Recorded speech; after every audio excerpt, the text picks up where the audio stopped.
Hello everyone, welcome to the Audit and Attestation class. In this class, we'll be understanding in detail about AICPA Professional Code of Conduct and the 9 rules in it.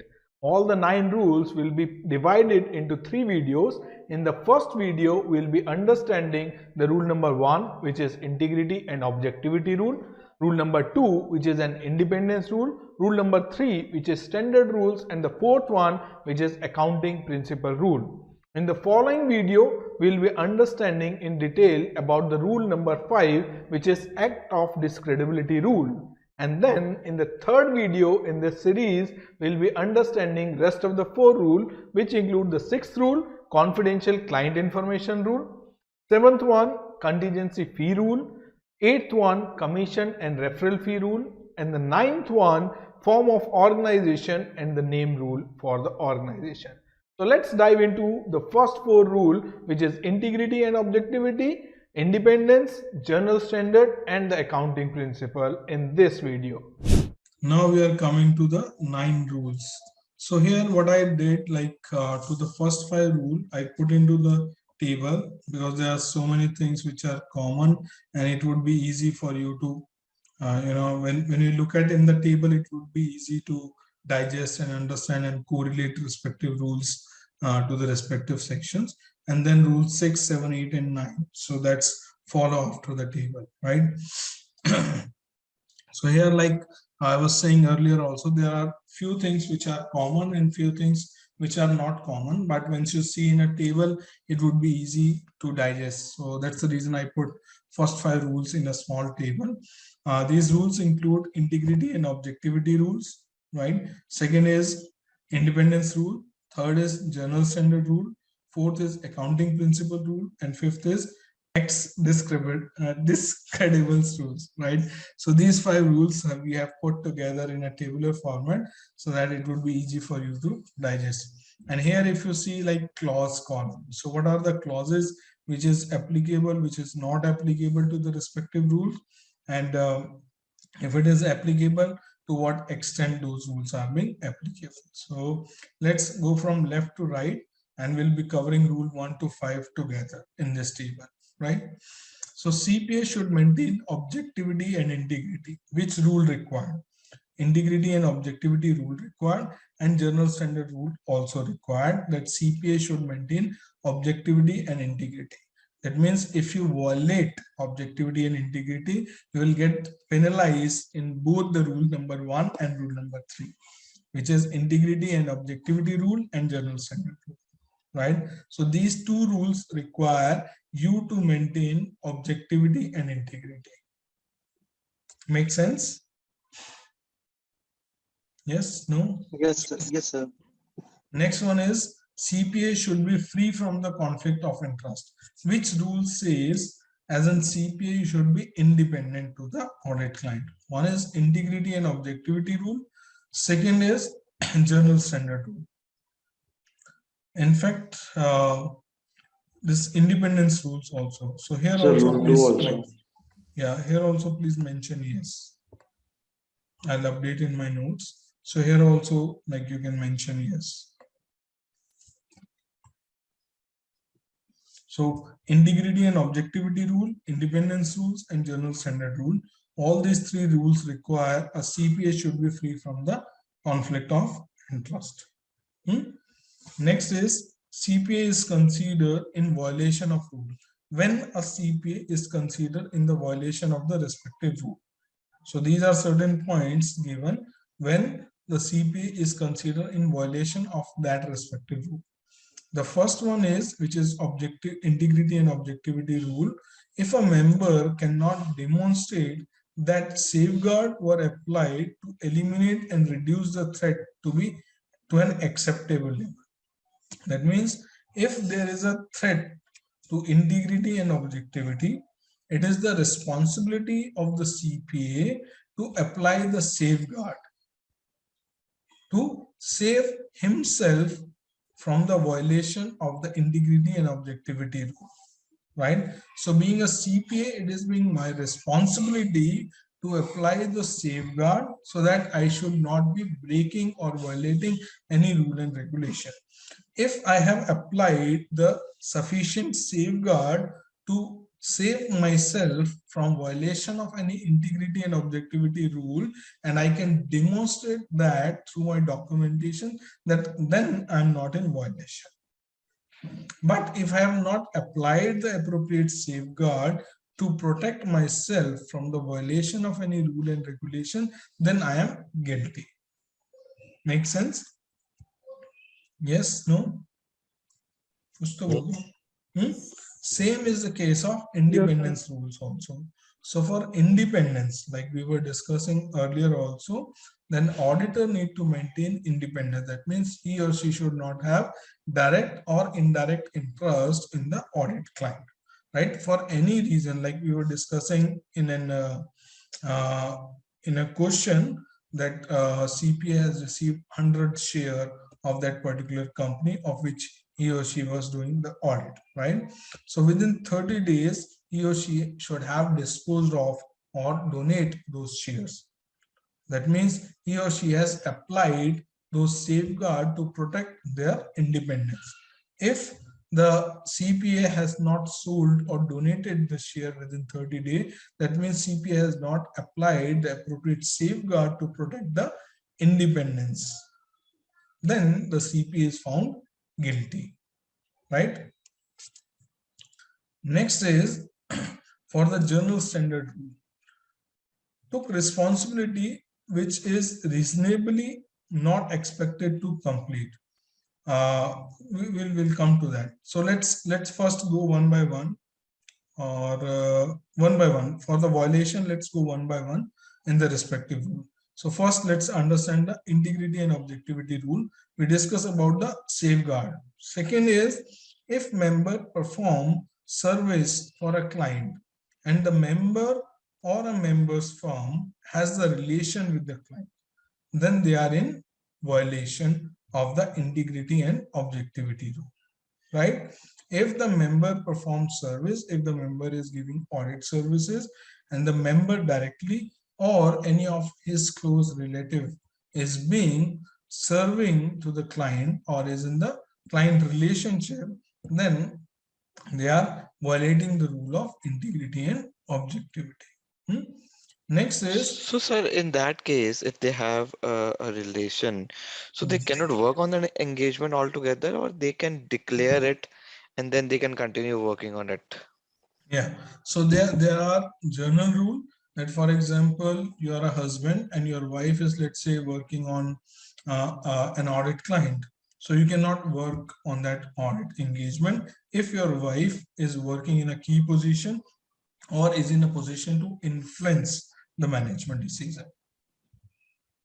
Okay, so immediate relatives there, then you can't Yes. work. And Yes. if there's in relation, maybe a cousin or someone, then you can declare it and work Yes. on that engagement. Yes. So we will be discussing what all comes in the close relation. So we'll be discussing those rules in a close relation. But key thing is the person should not be in a influential position. For example, let's say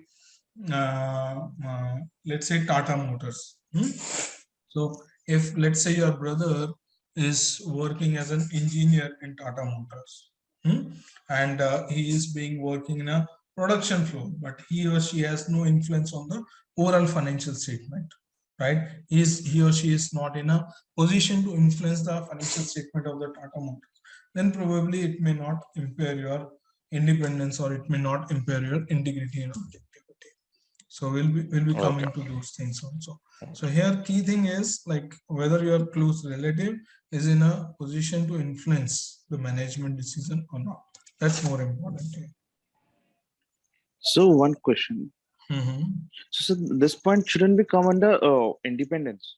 Yeah, they both goes hand in hand. Independence, objectivity, and integrity. Okay. Yeah, okay. And because in the second point, I also thought that relationship here was not mentioned in independence rule. That's why. Yeah, it comes in objectivity. Okay. So because I think a related party is something which comes under independence. That's why.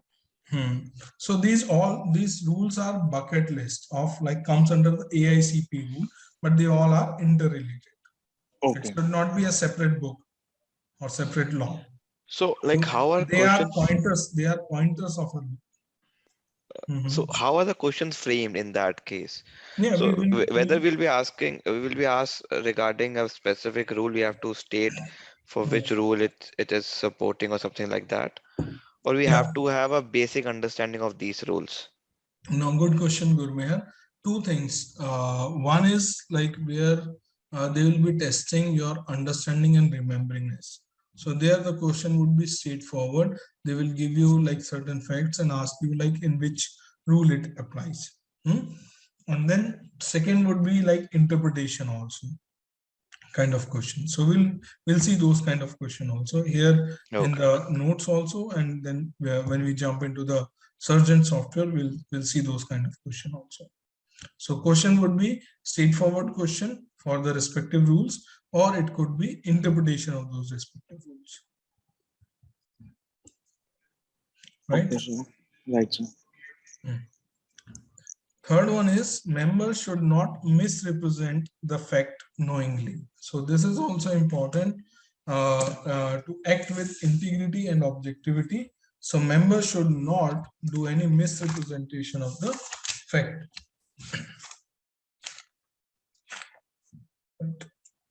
Just a second.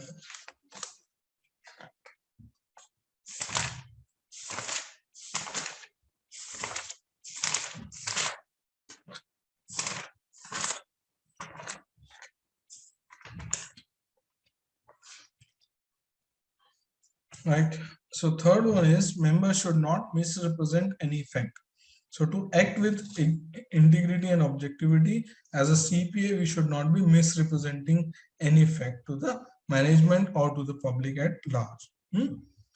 Next one is subordination of judgment. That means we should not like as a CPA, we also you can say take certain judgment, especially like when we are calculating the materiality, when we are calculating the differences, when we are you can say planning to make any judgment on any matter of the facts relating to law or regulation or litigation matter. So in those cases of scenario also, we should not be making any biased judgment. We should not be making any judgment which is a more of personal interest than the then working with the objectivity and integrity. So if we are subordinating the judgment for, or making our personal interest more than the professional responsibility, then also we are in violation of the objectivity and integrity rule. Next is failure to document, identify threat and safeguard applied. So like in the overall flow of the audit, if you remember, so what we do, first of all, we do the risk assessment at the entity level before accepting any client, right? So we need to do the documentation of the risk assessment which we have done before accepting or continuing any client, right? Then we need to do the documentation of the overall understanding what we have obtained, and after that, when we have done the risk assessment at the financial statement level, account level, disclosure level, or the fraud risk assessment what we have done, so it's being our responsibility as a CPA to do the entire documentation. If we have failed to do the documentation, and if we have identified certain threats when we have done the risk assessment, whether we have applied the appropriate safeguard or not to mitigate those risks, right? If we have not applied the appropriate safeguard, for example, when we have done the risk assessment, we found the segregation of duty is not working appropriately, or management do not have appropriate segregation of duty, so there is a risk of fraud, right? So if there is a risk of fraud we have identified at the planning stage, have we articulated that fraud risk appropriately? Have we discussed the fraud risk within the team planning event? Have we planned the appropriate and sufficient audit procedure to mitigate that fraud risk or not, right? If we have not planned the appropriate, sufficient or appropriate audit procedure to mitigate that fraud risk, that means we are in violation of integrity and objectivity rule, right? Next one is acting as an advocate for the client. So let me quickly go back to you one by one, 1, 2, 3, 4, what we have discussed. First is member cannot demonstrate that safeguards were applied to eliminate and reduce the threat at acceptable level. That means I am not in a position to demonstrate that I have applied sufficient and appropriate audit procedure, or I have taken sufficient and appropriate audit evidence, or sufficient action I have not taken to demonstrate that that I have applied to reduce the risk to an acceptable level. Then I am in a violation of that. Second is, if member perform the service for a client and the member or members of the firm has a relationship with the client, whether it's in spouse relationship, brother, sister, ascendant, descendant, father, right? So if we are in relationship, then we are not independent, and if we are not independent, we may not be working with integrity and objectivity. We may be biased toward the respective audit engagement, right? Third one is, members should not misrepresent the fact knowingly. If you know there is any problem in the client, so you should not be misinterpreted that fact. We should be clearly mention this is the problem and the management need to take certain action. Otherwise, you should be modifying or qualifying your opinion, or if it is required, giving in the management representation matter, right? So rather than doing any misrepresentation of the fact or misinterpretation of the fact, if you are doing misinterpretation of the fact or misrepresentation of the fact, then you are guilty, right? And next we will discuss all subordination of the judgment. That means you are taking personal benefit over the professional responsibility. So if you are taking personal benefit over the professional responsibility, then also you will be considered as a guilty violation of the rule. Fifth one is failure to document the identified threat and safeguard applying. So when you have done the risk assessment, you have identified certain problems area, certain risk area, but you have not documented that, and you have not documented what all additional procedure you have planned to mitigate those risks, then also you will be found as a guilty. Sixth one is advocating the client. What is advocating the client? For example, in 2020, client has taken certain consultancy from you. Let's say in 2020, the company has to apply ASC 326, and they have taken a guidance or consultancy from you. Till the 2020, you will not be the auditor of that firm. Let's say you are a KPMG, and I'm a, let's say, a company, let's say Facebook, right? Facebook has taken a consultancy from the KPMG, the impact and application of ASC 326 on the Facebook, right? And the KPMG has provided the detailed consultancy report to the Facebook, and accordingly Facebook has applied those interpretation, consulting or guidance which they have gained from KPMG. And in 2020 and 2021, let's say EY was the auditor of the Facebook, right? Now in 2022, let's say the Facebook has changed the auditor, and now KPMG is the auditor. So now KPMG is the auditor. In 2020, KPMG has given certain consultancy to the Facebook, and on that stand Facebook has taken, right? Now let's say the EY in 2021 has challenged the position of the KPMG stand which they have taken for the application of ASC 326, and basis which, like, Facebook was not agree to it, and it was impacting their overall financial statement, and then there was disagreement between the EY and the Facebook, and finally EY has qualified the opinion, and in next year they have discontinued the audit engagement of Facebook. And now the Facebook went to the KPMG that you have given this consultancy and you have charged so much money to us, and now you need to do the audit for us. right? In that case of scenario, let's say the KPMG audit team has to adhere, might be like is being influenced by what consultancy they have given back in 2020, right? Whether it's being like appropriate interpretation of the standard or not, or whether it's being now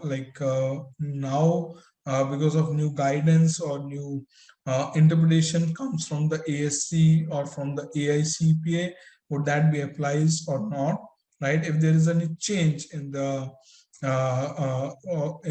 you can say, if there is a change based on like AICP interpretation or guidance which has been further issued on ASC 326, then in that case of scenario, KPMG might be advocating what stand they might have taken back in 2020, right? So as an auditor, you should not be advocating the client. So if you are advocating the client, that means you are not working with integrity and objectivity. For example, let's say like KPMG, they have legal cell. So back in 2020, let's say KPMG legal cell has given the consulting service, legal services to the client, let's say Amazon. And in that, they have taken a stand that Amazon will win that particular litigation, which may have, let's say, $100 million of impact on the Amazon financial statement. And at that point of time, let's say PwC was the auditor of Amazon. But PwC does not agree to the consultancy which they have received from the KPMG, and they have qualified the opinion. And next year, they have resigned from the engagement, and now Amazon has went to the KPMG. They said, like, you have given us this consultancy and you have charged this consultancy, and your legal team is taking care of this litigation matter in front of the you can say like High Court or Supreme Court or the federal law or the tribunal court over there. So it will be good you do the audit and consider your stand as good. So in that case of scenario, that KPMG will be advocating the client, will be taking the biased stand for the client for the interpretation, or you can say consulting service they have provided earlier. In that case of scenario also, they are in violation of integrity and objectivity rule, right? So these are certain things or certain areas which may result into the violation of the respective rules of the integrity and objectivity. So these are 6 points. Any doubt here or anything need more clarification here on objectivity and integrity, or integrity and objectivity rule? Are you guys with me? So to nahi hai? Huh? No, sir. It's good. So far so good? Good, sir. Yes, sir. Good, sir. So this integrity, objectivity, and independence rules goes hand in hand, like I said. So if you have seen, like when you are violation of the independence rule, if you are not applied the appropriate safeguard to make the to reduce the threat to an acceptable level, then also you are in violation of independence rules when it comes to threat to your independence, right? Second is failure to document. Like in audit, it is saying, it's a saying again and again, is work not documented is work not done, right? Here also, if you have not documented that what all safeguard you have applied, what all interpretation you have taken, what are the rationale you have taken, then it is not done. So failure to document the identified threat and the safeguard apply has also result into violation of the independence rules. So in the independence rules, we'll be just keeping in mind the threats to the independence. So we'll be discussing more in detail what are the threats to the independence. But at this point of time, just keep in mind, if there is a threat to an independence, as in CPA, we need to do the appropriate action to eliminate or to reduce those threats to an acceptable level. You know, you cannot 100% eliminate the threat, you cannot 100% remove the risk, but you can you can perform certain work, certain additional procedure to make the risk to an acceptable level, right? So those are your responsibility. If you are not doing it, then you are violating the rules. Or if you are doing it but not documenting it, then also you are violating the rule, right? Next one is the journal standard rule. Took the responsibility which is reasonably not expected to complete.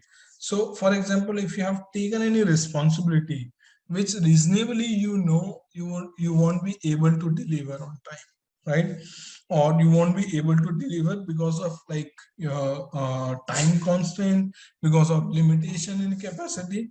Let's say, for example, you have taken let's say Gurmehar, Kamal and Rahul, a CPA firm, right? And we got an opportunity to perform the audit of, let's say, Facebook. But can we accept that engagement? Do we have the capability to perform the audit of entire Facebook? Do we have qualified CISA? Do we have qualified CPAs? Do we have that much big team? If the answer is no, then you should not take those responsibilities which you cannot deliver. If you are taking the responsibility which you cannot deliver, then you are violating the journal standard rule, right? Second is not applying the due care. If you are not applying the due care, you are violating the journal standard rule.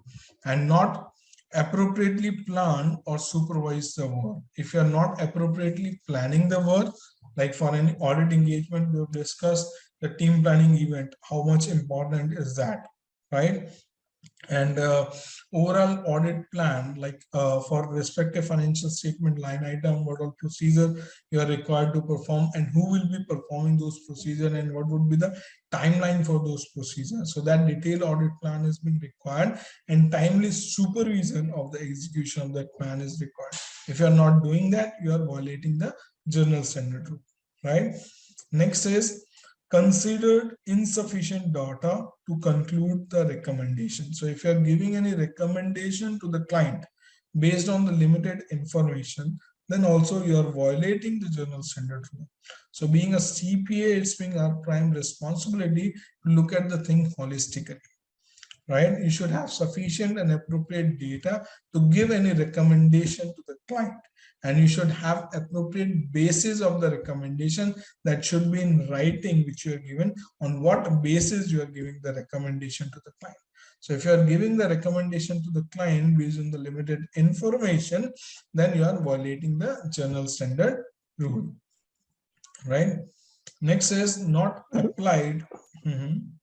Sir recommendation में sir ये violating कैसे होगा sir rules वगैरह, क्योंकि sir For हमको example, yeah, for example, if you are giving a consulting service, let's say you are giving a consulting service on an application of accounting standard or maybe for any litigation matter, let's say, but you have only limited information which client has shared with you, and you have not considered the industry information, you have not considered the information available in the general public domain, you have not considered the information available in the research paper, you have not considered the information or guidance available by the AICPA.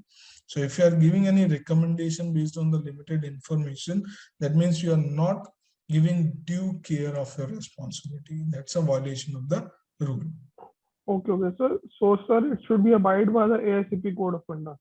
Yes, these all rules comes under the AICPA professional code of conduct.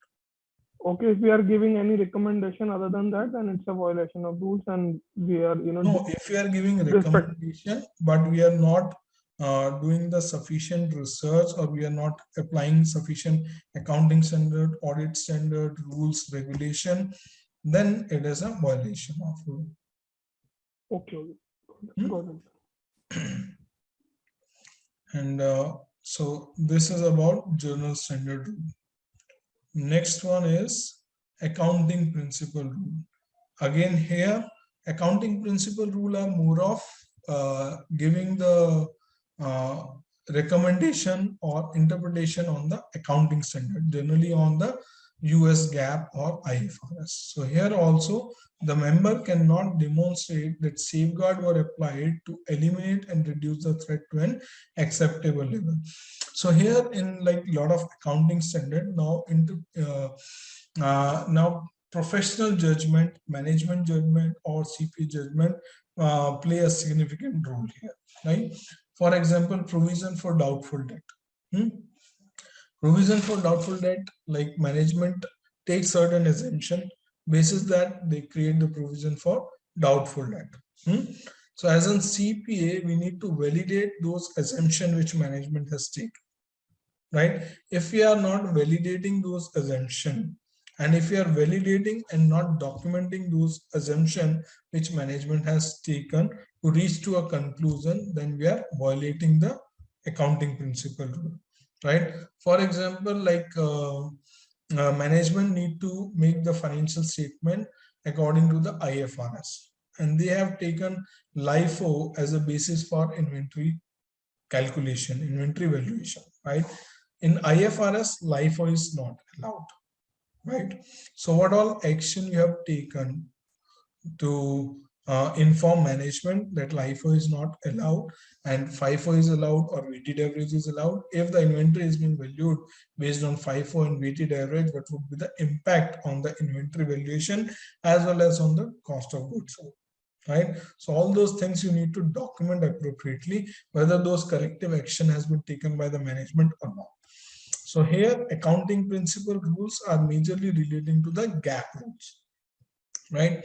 So any interpretation of the GAAP, any interpretation of the accounting standard, how you have taken that, that comes under the accounting principle rules, right? If you have not taken appropriate safeguard and you have not applied those safeguard to eliminate or reduce the threat to an acceptable level, then you are considered to be guilty. In accounting principle rule, that's the only fault.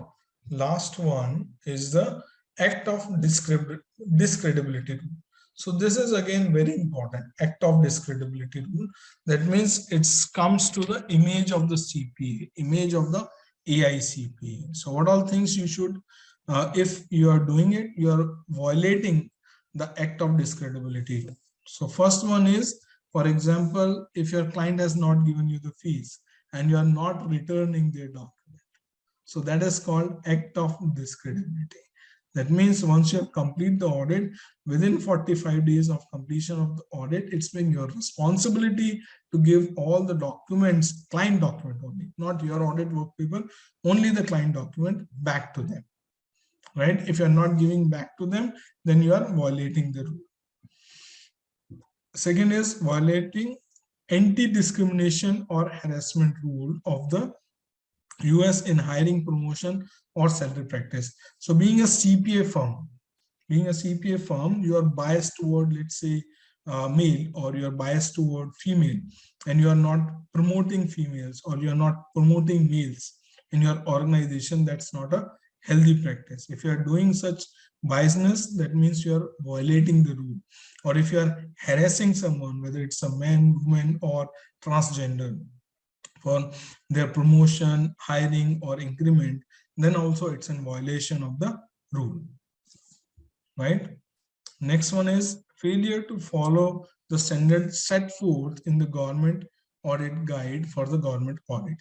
So for government auditing standard, for the government entity audit, you need to abide by the government auditing standard. If you are not following them, if you are failed to follow them, then also it's a violation of the rule, right? Next is make or permit others to make material, false or misleading information, record, or financial statement.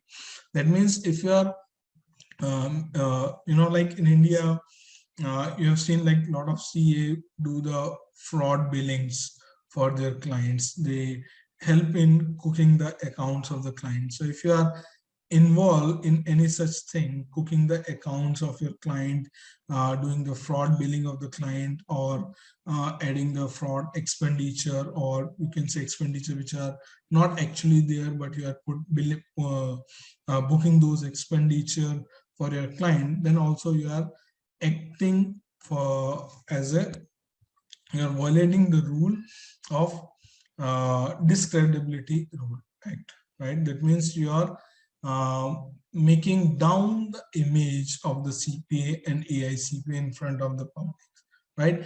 Any act is considered as violation of the discreditability rule if it is result into the in front of the public that CPA valuation is going down. CPA value is going down, whether it's being on account of not giving them their document back or cooking their accounts, asking them to do the misrepresentation of the facts. All those things comes under the violation of this rules. Failure to follow the requirement of government bodies and commission, knowingly disclose the uniform CPA examination question, right, and fail to comply with the applicable federal law or regulation. So these all comes under the violation, right? Any doubt here? What are the violation of integrity and objectivity rule, independence rules, journal standard rule, accounting principle rule, or discreditability rule? Sir, when we are saying that members do not return client records, so now we don't, most of the practice is on online, right? We don't have hard copies now, we have soft copies. So in that case, returning record and assuring that we don't have those records with us now is something I don't think it's possible. Yeah, that's a good question, Gurmeher. So, like for example, good practice, good CPA firm follow this practice. Like once you complete the audit, they ask each engagement team member to delete and destroy all the client related information they have on their laptop or on their local disk, right?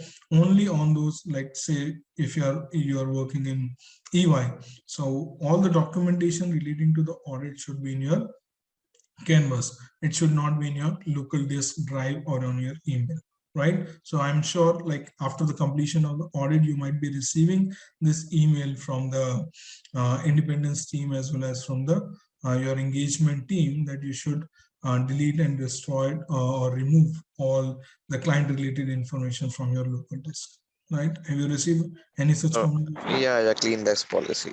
Yeah, clean desk policy. Like this, because like some companies like top 10 consulting firm are still on like you can say online mode, but there are so many small and mid-sized CPA firm, they are still maintaining the hard copy of the documentation in which they take like a lot of agreements, a lot of you can say minutes of the meetings, or like a lot of other confidential information of the client. So it's making there is, and you know, like in very small CPA firm, they may there are like one accountant who would be maintaining the account and the CPA would be reviewing or doing the audit of those respective client, but they maintain all the clients. You know, like if you see, if you talked about myself, like our company record is also being maintained by a CA, and they are also taking care of all accounting, tax, GST, and all kind of compliance. So for example, if they do not return my document back in 45 days, then I can, then it comes under the act of discreditability rule. So you are looking at from the sophisticated environment, right? Very much highly sophisticated environment, but at ground level, like small CPA firm, small size and mid-size firm, they do not have accountant. They give everything to the CPA to maintain. Okay.